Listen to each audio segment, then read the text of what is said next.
Akwaba, Salewa. What do I say? I don't know. You can say. Thank you. I know you said welcome, Salewa, so thank you. Ah, you recognize the welcome? Oh yeah. See, you're almost avoiding. I thought Akwaba was just Ghanaian. Oh yes, we share that thing. But yeah, with the she Ghanaians. Explained that you guys share a border as well. Exactly. And we have some people that are the same. You know, the Akan. Okay. So they are the same. So that's why we use the same Akwaba. So yeah, if you know the word Akwaba, not only in our records, but also in the ANKA office. Okay. We met originally in Lagos, I think, if I'm not mistaken. Yes. During Lagos Fashion Week. Yes. A few months ago. Yes. Our dear Omoyemi introduced us. So hi Omoyemi. Hi. And for those that don't know you, how do you present yourself today? How do you present your brand? Yes, how do you present your brand today? Okay, my name is Salewa. Yes. I'm the founder of For Style's Sake. It's a women's wear brand based in Lagos. Yeah. We've been doing this since 2014. Yeah, that's almost 10 years next year. Yes. Amazing. And yeah, it's been a journey. It's been a journey. And if I'm not mistaken, your name For Style's Sake came also from the fact that you started initially as a blog. Yes, indeed. So my sister and I, she's right there. You can't exactly. The people cannot see her, but she's here. Yeah, we started a fashion blog. So what happened was we always lived in Lagos together. And then I had to go to school outside the country. Okay. And because we share a love for fashion and we would buy stuff and just get excited about them together. Yeah. When I traveled, it was this new world of just showing. It was different from being on a holiday when you just go shopping, but I was there for like a while. And every now and again, I would buy new things. I would send them to her.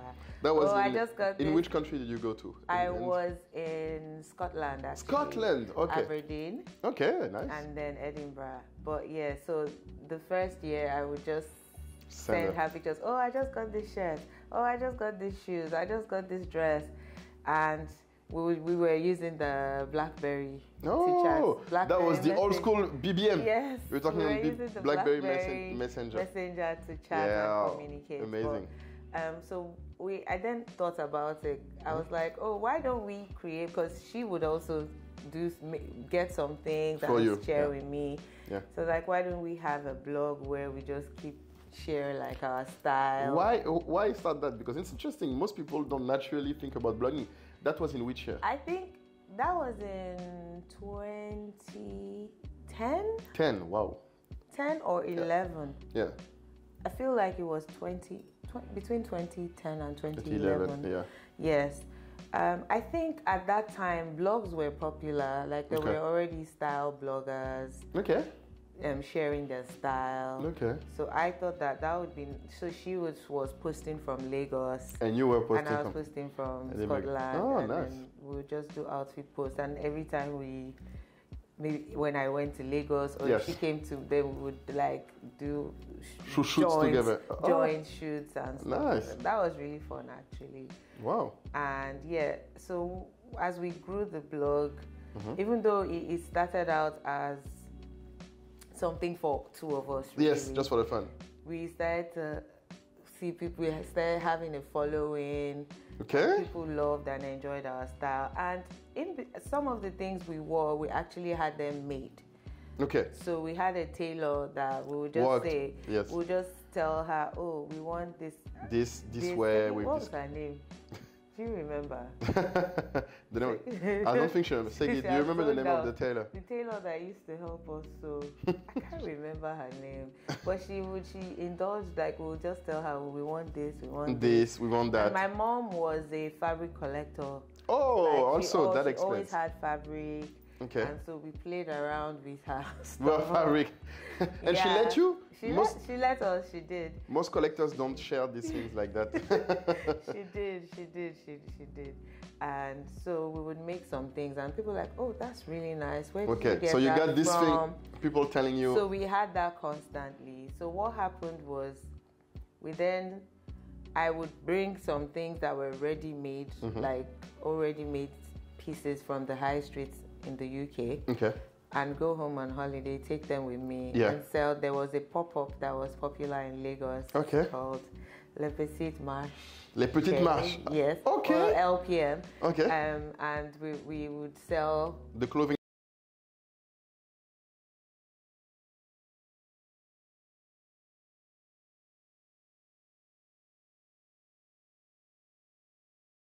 And people would come and really shop. And so it was just interesting. At the end of the day, we even ended up opening like a little tab on our blog. Okay. That said shop. So okay. you just buy things online. At that time, that was very rare. Yeah, we just had it. So what you do is, if you like something in the shop, you send a message and say, I want to buy it. Because you couldn't pay with your card or anything like that. Okay. So you say, oh, I'm here, and then we would give them an account, they would pay, and then I would literally deliver it myself. So they were doing a bank transfer? Yes. Wow. Yes. We hadn't even gone as far as integrating payments. No, that wasn't necessary. Like you didn't need to do that. Yeah, so we did that. And you see, that thing that you did, I think that's probably one of the things that a lot of new sellers even today like. You know, they don't try. They want to get everything right. They spend a lot of time on preparing stuff, but you just naturally just try and small things. And do you remember the moment where you felt like, oh, this thing is really working? Like it's... Yeah, I think it was once we started doing the pop-ups. Yes. We started Le Petit Marche, that like the name. When we started doing the pop-ups, we started selling on the website, and people would say, oh, I want this dress, then we're out of sizes, or maybe we only could afford to buy a certain number of pieces, and we sold out, and then we haven't been able to top it up. Exactly. And so we just figured that people really enjoy our fashion and our style, and if we were to do it as a business, I think they would actually also keep going. Support. Yes, so we already had like a bit of a following and support. So we had people ready. Do you remember already what number of followers?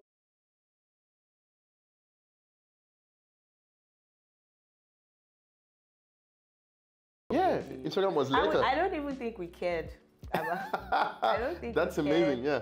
I don't even remember. I don't think we were just having fun. But you started feeling that there was a lot of demand. Yes. That's the thing. Yes, it felt like something was missing. Like if you were not privileged or able to go on holidays, then it felt like you couldn't get really nice things. And people were not yet. Nigerian brands had not yet like. It was not common. It was not common then. Yes. So there was definitely something missing in the market at that time. Interesting.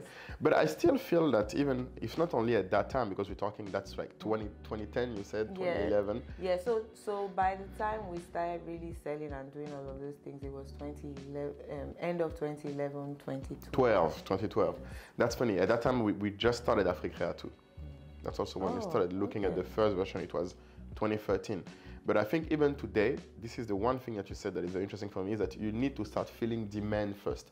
You didn't start out selling and saying, oh, I want to make dress, I want to make a brand, and then struggling to get people to buy what you were doing.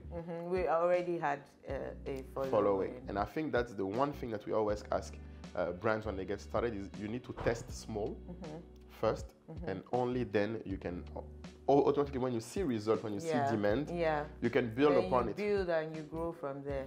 But do you see a lot of new brands do the same thing now that you've been like 10 years in it? I'm sure you saw a lot of brands come and go. I have actually. You have? I think this business is, to be honest. I know. To be honest, I wouldn't even like judge anyone. I know it's not the easiest. I think also if you really have like a genuine love for fashion and passion to make that difference, to do something, and that's what really keeps you going. Because I will be very honest with you, even those days when we were selling and doing the pop-ups, we had no clue about pricing. Exactly. We had no clue about anything. So, we bought this dress for £20. Okay, so we're going to sell it for, I don't even know. 40. If we made, I don't even know if we made any money. And even, I would say, the first time when we actually decided we would make our things, it was the same tailor that used to make things for us that we contracted. we got this fabric. Yeah. It was, I remember, it was like Ankara, but it was on really soft, like silk fluid, fabric, yeah, very fluid. free. Yeah. So we bought it in 2 prints. Okay. And what we did was we made a jumpsuit. That was a bestseller. Oh, really? Only that one, and that so jumpsuit specifically. Yes, just that jumpsuit. And I felt like, okay, we can't sell just one product. If I knew then, honestly, we would have just done that jumpsuit in different prints, amazing, different colors, and just gone on. Keep on going. But I just felt like, why would you just have just one product? And that's interesting. That's another thing that we give. You know, I don't know if you read the white paper report that I mentioned to you when we were. I read it. It was really long. I read most of. Like I got the gist of the document. Exactly. I got to see the statistics you shared about the people who are likely to buy certain products. Exactly. That was really good. Exactly. Yeah. And one of the things that you mentioned is the bestseller thing.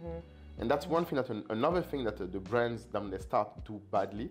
First, they focus on making supply, not generating demand. But another thing is what you mentioned is when they have a bestseller, they stop making it. They get tired of it. And I can tell from your 10 years experience that you would, if you knew, you would have just keep doing that jumpsuit in that print. I was so eager. So my sister and I were like, okay, so we need to come up with new designs. Yes. And so we had put together some things, I'd saved up some money, and then I went to Istanbul. Yeah. Because again, I started to have issues with my tailor. Of course, that's the usual situation when you have enough demand.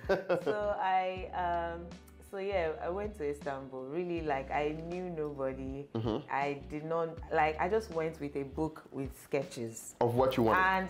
And when I say sketches, I'm an amateur, so I could not even, like, I just thought, I hope this will do. Like, I hope this will help. So I went with the sketchbook. I knew no one. And that was after the jumpsuit. That was after you had a lot of demand on a jumpsuit. Yes. And so what I did was I just went to the fabric market. Yeah. And I don't know, I don't understand how this happened, but I met a guy. Like, I entered the store and I was like, I'm looking for a manufacturer. Like, I need someone to help manufacture my designs. And then I opened the book. I was like, these are the designs I have in mind. And he was like, oh, I can take you somewhere. He took me somewhere. And this is how I met the people that manufactured the first set of designs we had. Interesting. Yeah, just like because that. This is me that I said I was trying to pivot from sewing with the tailor that was giving me stress. Yes. To like a proper manufacturer, like a more experienced manufacturer. I'm not no shade to. No, of course, to the tailor. No, of course. With. Yeah. This is I remember her every time. Exactly. I think about our journey. Yeah. But yeah. You wanted to scale up. Yeah, so I found this manufacturer, and then of course I didn't go with any. And one of the things, now there's a lot of information. People are willing to share and let you know where to go. I didn't know. I was just trying to figure it out, really. Nice. I met this manufacturer. He said, okay, we can do your designs. You can try, This is how much it will cost. And there's, you have to do a minimum number of... MOQ. That's another word that all new brands should know. Yeah, so the minimum order was quantity. Like, oh wow. So what happened was I couldn't even afford to do more than 2 or 3 designs. Okay. But what I did was I was able to negotiate to do 2 colors of each. Of one, so that to increase the numbers, because I had to deal with but they were kind enough to give because MOQ normally is on one color, one thing. Yes, exactly. But they were very flexible with me. Nice. To date, I'm still in touch with the manufacturer. Oh, good. That's nice. Yes. And we did that first batch. And again, I was still concerned about how many product offerings we had. So what I did was I went to their market, because we were already selling ready-made stuff. Yes. I bought a couple of things to add, and that was how we started. Like, my husband is a computer engineer. Yes. So he set up our first website. Oh, nice. Okay, that's how the first website came. That was, and then we did a photo shoot of everything. Nice. And that was our first collection. Again, you know, when I think about how much we priced those products. You didn't price it well enough, I imagine. We did not. You were not making money. We had no clue, to be honest. We had no clue, but we did it. And exactly, that's the most important thing. I think yes. a big part of what we do this discussion is, to share the entrepreneur behind the brand. And the one thing that is interesting for me is that you describe also here is when you get started like that, yes, you need to try. You need to, you will fail, you will do something badly, you will do something well. But the big thing for me is when you look back at that point, what would you have done maybe different, or what do you recommend a new brand? Do you recommend them also going to Turkey like that and just try? Right. Okay. So I was doing too much. Honestly, I was doing too much. I was doing too much. I think really it's always good to start in small. If you find a good design that people love so much, and if that's the only thing you're doing, literally, just do that. Just do that. Amazing. And that's exactly what we recommend. And then as you grow creatively, you find out that, okay, if these people love this so much, what are the elements about it that they like, and how can I create it in something else? Nice. And just grow. Don't feel the pressure that you have to have 20 designs off the board. Exactly. Because there's no point having 20 designs and then they're not selling. They're not selling. You might as well put all your resources to that one that is a sure banker. For sure. Amazing. That's exactly what we tell them. So I have nothing more to add to that. Yeah. So when you did this first collection and then you had the website, what was the customer like? Because I imagine initially you had customers that were mostly in Nigeria. Yes. When we launched the website and did all of that, all our customers were Nigerian based. Yes, of course. We just didn't have, and we didn't know. I think social media was also really different. Just getting started. We started an Instagram page, but we're running it personal, like a personal page. Post maybe once in I don't even know how long. You didn't post often. We're not really doing. And another thing I'm not mentioning is that we're both lawyers and we were working 9 to 5. Oh wow. Yep, so that's quite important. That explains that you couldn't do that. It was a side hustle, really, when we started. Okay. It was, for me, a side hustle. Nice. And wow, that's impressive. Where I worked, there was a delivery company across the road. Oh, that's where you were going to deliver. I would deliver packages during my lunch break. So that was when you came back to Lagos after being... Yes, at this time I had now moved back to Lagos. After it was when I moved back to Lagos that I started to properly do the manufacturing, production, and all of this stuff. The Turkey trip was after that. Oh yes, the Turkey trip was when I had come back to Lagos and settled back down. Yeah. Yes. That makes sense. And that's interesting because when you describe all of that, so when did you decide to go full-time? Full-time. What was the move that made you? Did you add another jumpsuit product that worked well? What happened there? What happened was, I said it was a side hustle. So I was doing it alongside my job. And it was not really easy because I wasn't able to put enough attention. My job was demanding, and so I had to focus on one thing. And at that time, it just seemed like it was just my job. Okay. But also, what happened also was I started to have my kids, and I struggled to juggle work, kids, family, side hustle. So there was actually like a 2-year period where nothing was happening. Oh, you tried to do everything. The website was there, but because I wasn't pushing, we weren't doing much. It was. Oh, that's hard. People can see that nothing is happening here. It was so hard. It's still the same things that you put up, and you're not communicating with us. So that just went quiet. And during that period, I'll be very honest. I can't do all of this at once. My sister also had a demanding job, so there was no one to. So it was just kind of quiet. Quiet and slow. Yeah, you had to because you could not. So I had my kids, but the thing was still in. I still felt like you still wanted to push it. Go. I still want to pursue this, but I just couldn't find the time, the space, and so I just left it. And by this time, by the way. Brands were now coming up. That was when I would say this was When was you had 2 kids in the meantime? Yes. When was that? I had them 2015 15 and 2016. 16, yeah. So and now by this time, 2016, you started to have a lot of brands in Nigeria. Yes, brands started coming up.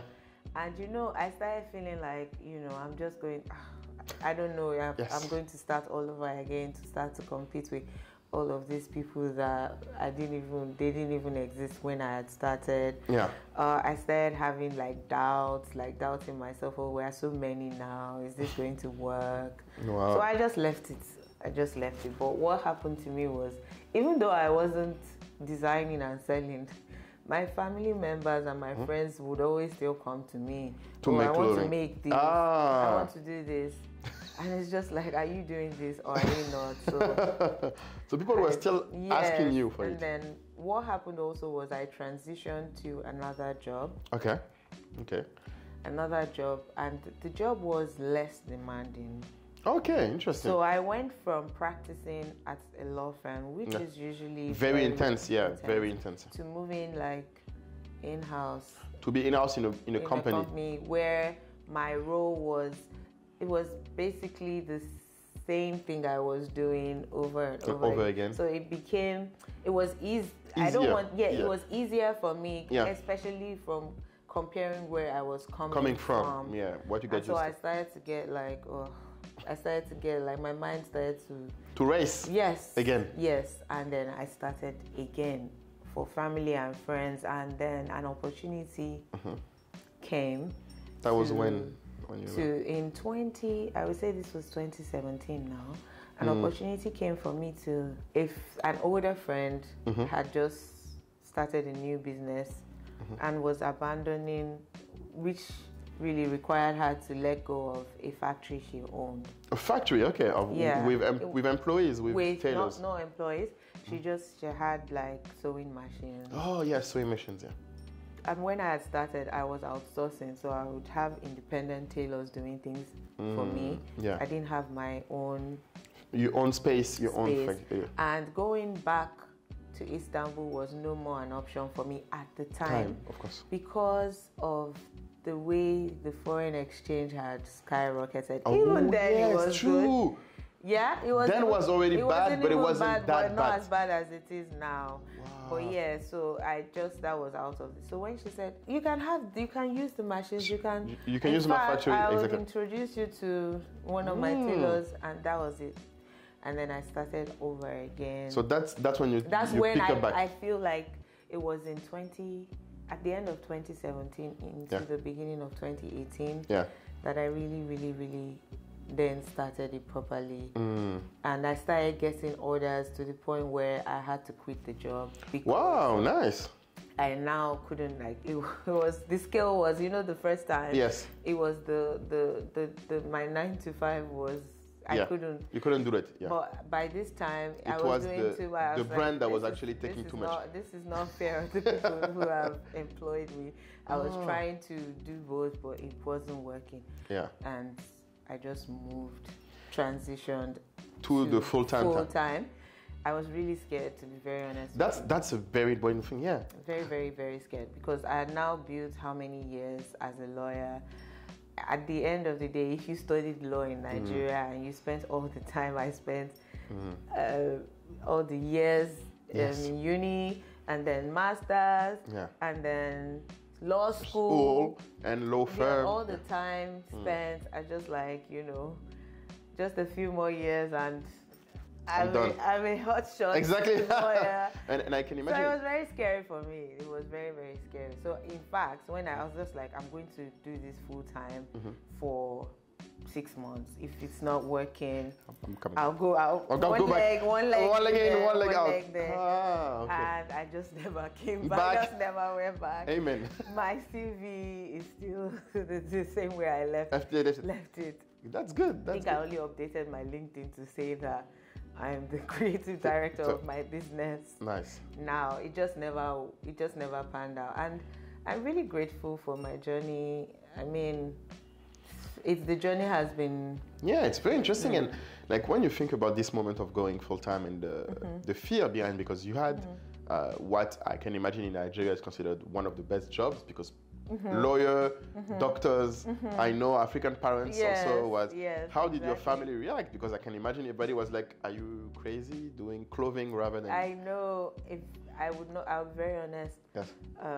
My at this time I lost my mom. Oh, by the I'm way, sorry, but she already knew that I was interested in these things. Just even from the times when I would come and do the pop-ups. Exactly, and she was giving you the fabric. She was supportive of it. Yeah. She liked that, I was doing, because my mom was also, she was very into fashion, and she also did dabble with, she was a banker, but she also dabbled in selling clothes. Oh, she also did that, She did that, a bit of that. She sold kids' clothes. Okay. So she was supportive. I'm sure that if she was here, she would be very proud. She would definitely, because she always teased me about my love for fashion and dressing up and getting ready. So I'm sure she would have loved that. My dad was supportive as well. Okay. I think everyone was just, also because the fashion industry was not really what it is now. So I think everyone kind of had this fear at the back of their mind. Even my husband, everyone was just like, you know what, just let's try it. But there was this but of if it doesn't go out, okay. Like, so everybody was like, try, but in 6 months, if it doesn't go back, you go back to the lawyer. Yes. Ah, that was never happened. That's a good trade-off. You got a very supportive family. That I think that's good that you could manage that and say if it doesn't go back. No one. And plus, I guess when you're an artist,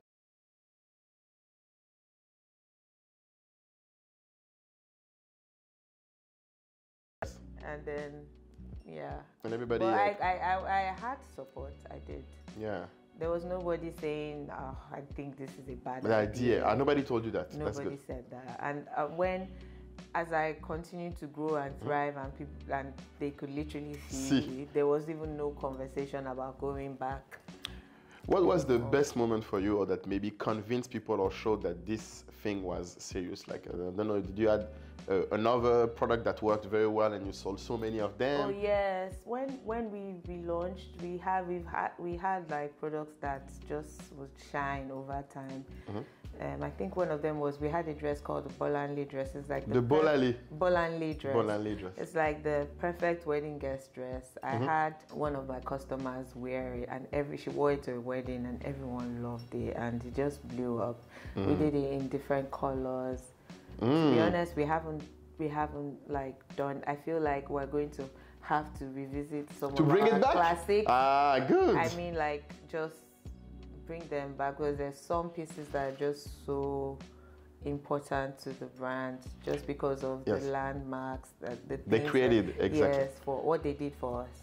That's interesting, and I think like if you want this segment, we can share it, and you can ask your followers if they really want the Bolanle dress back.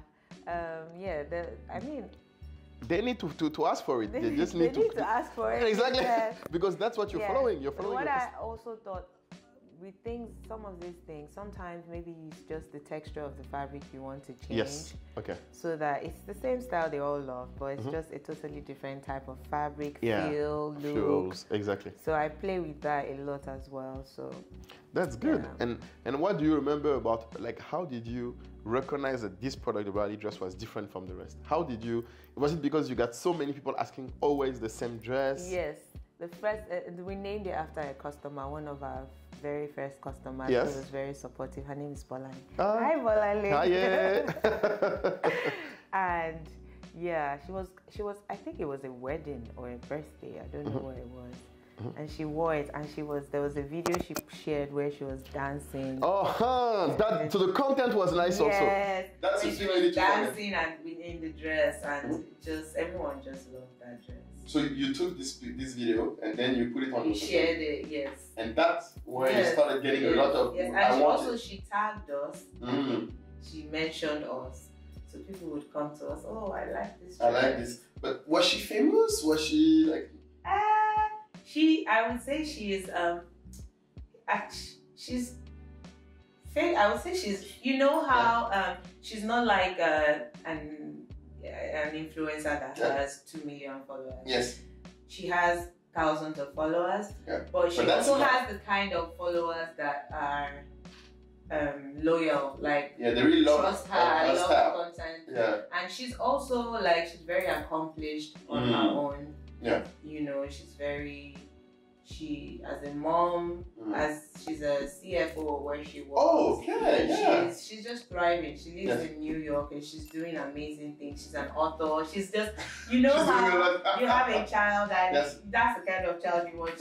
She does everything. Her friends, we all tease her and say that everyone has 24 hours, but it seems like she has more than 24 hours because she's always on it. She's really. So that's the ideal kind of ambassador you can dream of. Yes. Wow, that's a very interesting thing, and I think often that's another thing that we ask brands that they lack sometimes is you need to create connection with customers, but also to have customers that are kind of your ambassadors. Because like the content she made for you that day, I'm pretty sure if you do just a shooting. And to be honest, even at that time, again, like I would say that because this was like 2018, 2019, 2018 even. Yeah. I would say that even then, I wasn't thinking of it like content. I don't even think she was. Neither. It was still not yet as you know pushy how as now. Like I literally have a team that is doing content. Build content. Create. Like that was more natural. Sure. That was more like just a day in the life of just anyone. Being unlike where we create and you know today is content day or it just wasn't. It was natural. Yeah, and the idea is to get back to that. So it was more believable. It was more common. Yeah. That's interesting, and the idea is to try to recreate that as you can. Is to have. It's not natural, of course. You need to do an effort. Yes. But to have this moment of, I think a lot of brands have issues using the content of their customers because they're afraid of visual rights, etc., etc. But if you built a good enough relationship, she tagged you, so they will try. Also, if customers love your brand, in fact, they would share images and videos. True. And they would say, you ask them, are you happy to share this? They say yes. Some customers say, I love this dress, it made me feel so good, but I don't really like to be posted. Exactly. That's fine. We also respect that, but we love to see the feedback, hear the feedback. And that's key to grow anyway. Like a big thing is if your own customers don't recommend you, there is like you're doing all of the efforts yourself. And that's I also tell brands that sometimes that's how you recognize the fact that you have a good product. Yes. Because your customers are literally telling people you should get that. And speaking of which, when you talk about like products that people like, something interesting happened last night. Okay. That made my day. Good. So I was telling the person that helps with content. Yeah. I was telling her about one of our products that everyone seems to love, and even in December over the holiday, we always have people visiting Nigeria from the diaspora. Yes. To come back home. Dirty December, apparently. That's how you guys call it. I know this one. You know about Dirty December. So that was just, and it's an item where we have someone in Ibadan hand dye these batik fabrics and we mix them. Okay. So it's really loved. Like people really like this product. We need to put a picture of it. Like we need to have. Yes, it's a year old. So I was telling her, we need to spotlight some of our batik things, pieces, and everything. And it was just so ironic because I reminded her about some moments in those pieces. Yes. And then my siblings and I went to dinner last night, and we saw someone wearing the dress design. The design? Yes. Oh, really? In Abidjan. In Abidjan? Like, oh my God. Really? Yes. And then amazing. My sister spotted her. She was like, every time this happens, by the way, I want to go and say hello and introduce myself. Of course, you should. But sometimes I'm worried because I come from Lagos where sometimes the ladies can be very insisting. Not so friendly. Oh. And I'm the so I'm just like, she was like, go, say hello. And then I went to say hello, and she was very. I think she was surprised to see her. I was like, hello, hi, you're actually wearing my brand. Yes. My name is Salewa. It's nice to meet you. She said her name, she's Ivorian. Amazing. But she said she works she's back and forth between Lagos Nigeria. She said she has so many pieces from us, and wow. I didn't even know. Like, so that was really nice. See, that's one of the best moments. With her, it felt so good. Like, it's one thing when I'm in Lagos, when I go to events, I see women wearing things that we've made, and it always makes me happy. That's even my friends and family, my husband, my sister, they'll be like, oh, we just spotted someone wearing you, and they send you pictures. Share with me, and obviously that makes me happy, because obviously that's what we work for. Proud and happy. Yeah. But that was like, I'm all the way here in Abidjan. Jan, and I'm very happy for you. People wearing my pieces, it felt really good. See, that's the high part. I know that, like you mentioned, really we mentioned the fear of going full time, like the all of these things, but there is also these parts that are the good part that sometimes you end up having. Yes, sparks of reminders things like this that keep you going. The other day, someone was at a baby shower, and one of the moms brought a gift for the family. Yeah. And this bag she put the gift in was our shopping bag. Your shopping bag. It was in London. So it was like in London she had one of the shopping bag of interesting. So she sent me a picture. It's like, this is the gift station, and I'm seeing a Foster steak shopping bag. That was it. So we always have from time to time these little reminders like that.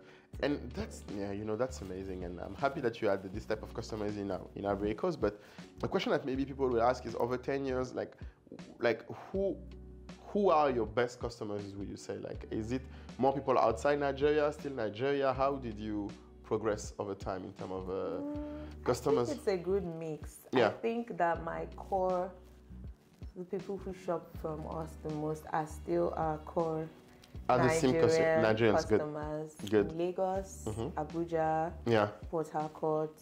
Yeah. And then we have some in Ibadan. Good. We're trying to get to other states. I also understand that in Nigeria, depending on the states, some people's styles are more conservative, and some of our pieces are interesting. Some of our pieces are statement pieces and have all of these details. So sometimes some people feel like, maybe this is too much. Even inside Nigeria, you have this difference. Interesting. Yes, definitely. Like, the Northerners are more conservative. So what I found was, there will be certain designs that they are more likely to buy, and you see them actually buy them. Yeah, and you know that. And then, or they'll ask, can you make it like long length and longer sleeves, which we're usually happy to oblige. Of course. And that's interesting. We learn about our customers. Okay, that's true. And that's interesting, because now what you need basically is also, because we mentioned the fact that you want to do more also outside now. And so Ivory Coast is one thing. You already had customers here, like we said. Yeah. But one of our mission is to help you grow also outside of Nigeria, because I believe people will pay even more for your products, and it's even more rare. But the one thing that is special about you is true, like we didn't mention it yet, is that you are a former customer of Africa. Yes, correct. You left... You left us in the dust. You left. You know what? I just could not figure out So we joined. It was something you were doing with StyleS Files. Exactly. So that was with I think it was the COVID year, 2020, after COVID, where 2021. There was not going to be Fashion Week because physically, of the restriction. Yes. Yeah. And so there was I can't remember what it was titled. It was called, the project had a name. X Retail. Yes. X Retail. Exactly. You joined it for the X Retail of 2020, 2021. Yes. So I joined. Yeah. And I had someone in StyleS Files help me. I uploaded my products. Okay. So it wasn't easy to use. That's the thing you tell me first. Yes, I didn't find the platform easy to use. Yeah. And when I thought that my products were on display, they were. I don't feel like the world got out the traffic. Then there were things like, pay X amount to boost your product. I was like, oh, if I don't boost it, does that mean it's not like... Not seen. It just got a bit confusing for me. And that's the point. I will be honest. Yeah, that's the truth. And I think that's the one thing we need maybe to do. We need to do a better job of. And that's the key thing is, yes, when you put your products, people are seeing it. But the one thing we need to do for sure is definitely, on our end, clarify the fact that the more often you put products, the more likely you are to get viewed. Because we highlight products that are pretty new more often than we highlight previous products. Right. That's the key thing. Okay. And the other thing is, yes, this boost thing is not mandatory at all. Like, you know, one thing we didn't tell you is that if you have, for example, tomorrow video of your Bolali dress, again, that you want to do, or this former jumpsuit that you want to bring back, you can just send it to us and we'll post it for free on social media. You don't need to pay us for that. The only thing we ask for, the boosting, is when you want your products to appear first in all of the search for the type of products you're doing. And another thing that happened to me was whenever I searched my brand name in the search box, nothing came up. Okay, so that's maybe because the name of your brand, depending on how you write it, for style's sake, because I think you need to separate them because the search is full text. So if you write, I think last time I checked your account, it's all written next to each other. So that's why maybe it's harder to find. But that's another thing. I think maybe, why don't you ever, that's a question I have always for brands, why don't you ever contacted us maybe to get some help? I did. You did? I actually did. I got a few phone calls and I would happened? Say the same issue. Yeah. I would be told that it's been worked on. And you never saw a result? Say it's done, and then I go back and it's still the same thing. So I just got tired. That's true. Also, so that's it was maybe also a time where I was doing all of those. Now I have some help with things like that. Like someone to follow up. But because I was also doing all these many other things. You were doing what many other things? Yeah, so at a point in my business, I was doing everything. Okay, you were doing all of the jobs. I was doing a lot of things, yes. Let me not say. Yeah. So, like, I was receive the orders, manage the customer, distribute figure out the production schedule to fulfill, follow up with inquiries, doing the social media, doing the content. So there were things that were dropping off because of that. Because I would eventually focus on the things I thought were the most important. Okay. But obviously, as time has gone by and as we've grown, I've had people come to join our team. And then help, to help. And do you think you will recommend the brand to do that earlier, or what would be your recommendation on that? Because it's a cost. I know a lot of brands are thinking about it. So what? It is, and younger creatives now, like you know, this Gen Z. People. Yes, I like when you get Gen Z. Wow, they are. I mean, they're creative. Yeah. But sometimes I don't want to generalize, but from my experience with a couple of them, I have been interesting. So even dealing with them, it's an education. Okay, so training even these people and getting them to understand, getting them to put them in the right mindset, and to for you to also allow them to have their creative freedom. But still ensure that there is a process in place where you're not excusing any and everything. The thing is, you're a balance is hard because you're a former lawyer, I imagine. So you probably have a very regimented, That's the truth. So it's also finding the right people, training them. And would you say this effort was definitely worth it in the end? Because that's the key thing. Sometimes having people join. Yeah. If you get the right hands. Yeah. You don't have to worry and look, you're good. Sometimes you hire someone who's not just doing it, and you find yourself still struggling to do it. That's where you know, okay, you need to let person go. Yes. So if you get good hands, and it's not cheap. It's not cheap. That's one thing that you need to say. Yeah. I think you just kind of do it until you start to get to the point where you know it's not you have to get someone. I don't know if there's a time tag to it. I guess the earlier the better, because the earlier you figure it out, as you grow, things don't, go out of hand or like so much. It can deviate a bit, but you can recognize. You might not always be able to afford that. So I guess you can ride it as you grow and as you're able to Yeah. You have to have honest conversations with yourself also. That's very true. Tell yourself, if you get this person who's able to achieve this, it means the business will grow and will be able to afford this and this and this. So why don't you give it a shot? Sure. Sometimes you have to wait a bit longer. You might not see the results right now. The first month or the second month. Or when is the it third enough? month. Exactly. When would you say it's understand? enough from your experience? Why would you say it's enough? Because another thing I see is that people sometimes struggle to get the ambition for long enough to keep being patient. I know. There's no hard and fast rule. Yes. It's just long and hard. Are you dedicated and committed enough is the bottom line. Yeah.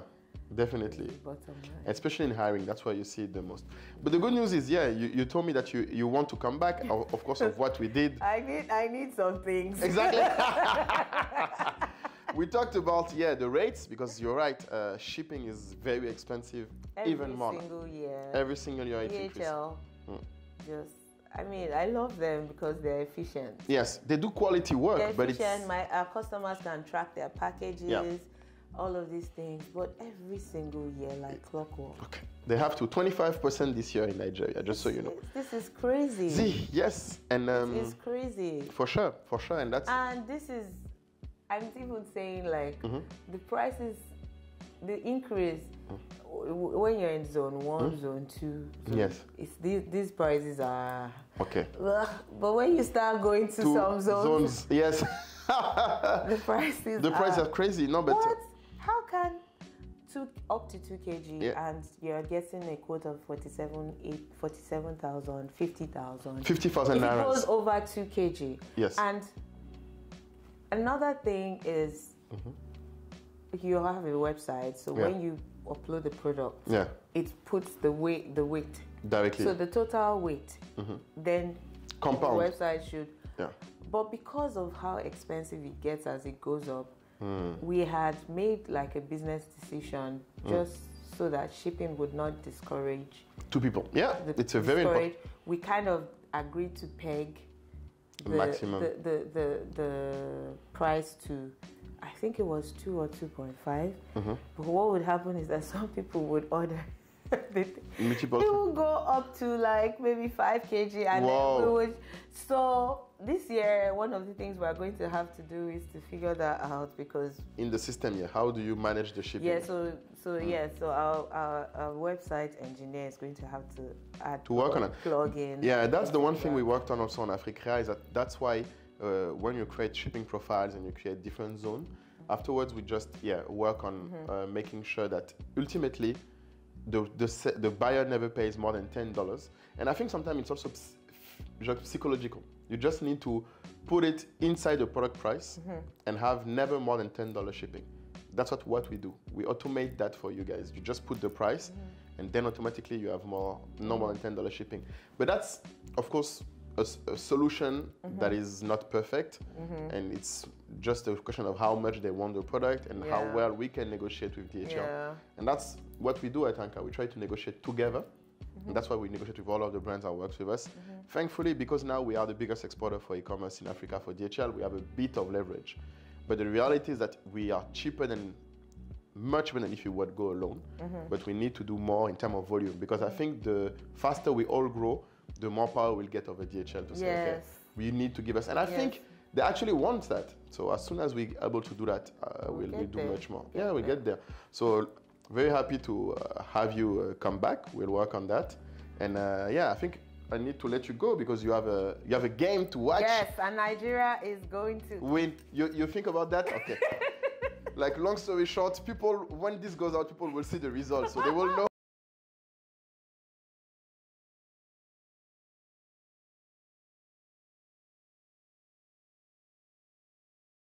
Coast is going to beat Nigeria, and I'm telling him that we're going to kill them. Why don't you people think about a draw, something that can make everyone happy? You guys are winning it. I like the Nigerian spirit. I like it. I'm not a soccer guy, so anyways, I'm not going to blame you for it. But you guys are so patriotic. Everywhere we can just see everyone wearing like the Ivorian jerseys. I like that. I wonder if that is happening in Lagos right now. No, Nigeria. I think this is the power of hosting. Okay. That's the power of hosting. Even every store, the display, the show, everything is white, orange, green. Exactly. You know our colors. Of orange, course I do. Orange, white, My green. sister lives It's here. True. I mean, She's among us. So yeah, thank you for taking the time. And thank you so much Salewa, for having me. No problem. I really think your story will really help a lot of brands, old and new, because you've been there for a long time, and we wish you and we will work with you to have a much more success going forward. Thank you so much. Thank you. Have a good one.